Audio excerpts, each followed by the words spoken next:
अनुज single जी, आगरा से। राधे राधे। राधे राधे महाराज जी। महाराज जी, आपके प्रवचन सुनने के बाद अतीत के गलत कार्यों के डर से नाम जप शुरू किया। करीब 2 साल हो चुके हैं नाम जप करते करते। अब केवल ये जानने की इच्छा रह गई है कि भगवत मार्ग पर अभी भी नाम जप डर की वजह से हो रहा है या राधा रानी से प्रेम हो गया? हाँ, अभी अभी तो प्रेम तो अलग बात है। प्रेम जब हो जाएगा तो एक अलग स्थिति हो जाएगी। फिर कोई डर नहीं रह जाता, निर्भय हो जाता है, निश्चिंत हो जाता है, निशोक हो जाता है और प्रभु से भी नहीं डरता। और प्रभु से कहता है, यत्र यत्र मम जन्म कर्म वीर नारके परमे पदे अथवा राधिका रत निकुंज मंडली तत्र तत्र हृदय में विराजताम। हे प्रभु, मैं आपसे ये नहीं मांगता कि मुझे नरक मत भेजना, मुझे चाहे नरक भेजना चाहे परम पद भेजना, मुझे इसकी परवाह नहीं, पर आप अपने परिकर सहित मेरे हृदय में रहें। जहां भी रहूं मैं आपकी याद करता रहूं, आपकी याद में रोता रहूं, कहीं भी भेज दो आप। उसका डर खत्म हो जाता है। जब प्रेम आता है तो नरक से भी नहीं डरता।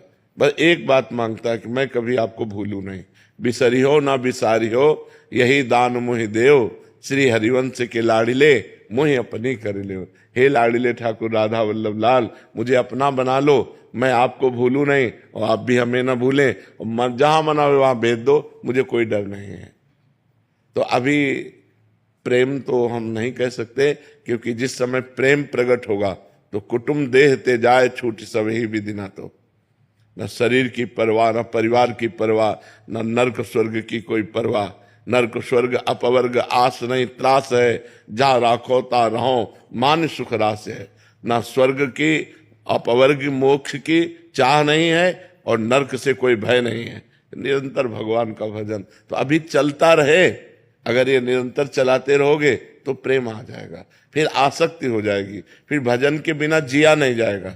कोई चाह नहीं है पर भजन हम नहीं छोड़ सकते, भजन के बिना हम जी नहीं सकते, ऐसी स्थिति आ जाएगी।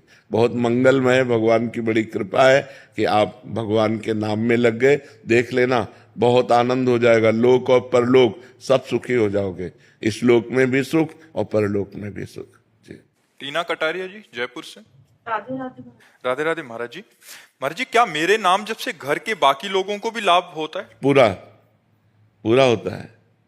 परिवार के सब जनों का मंगल शुरू हो जाता है। अगर एक भजन करने वाला हो तो पूरे परिवार का मंगल हो जाता है, पूरे परिवार का मंगल हो जाता है।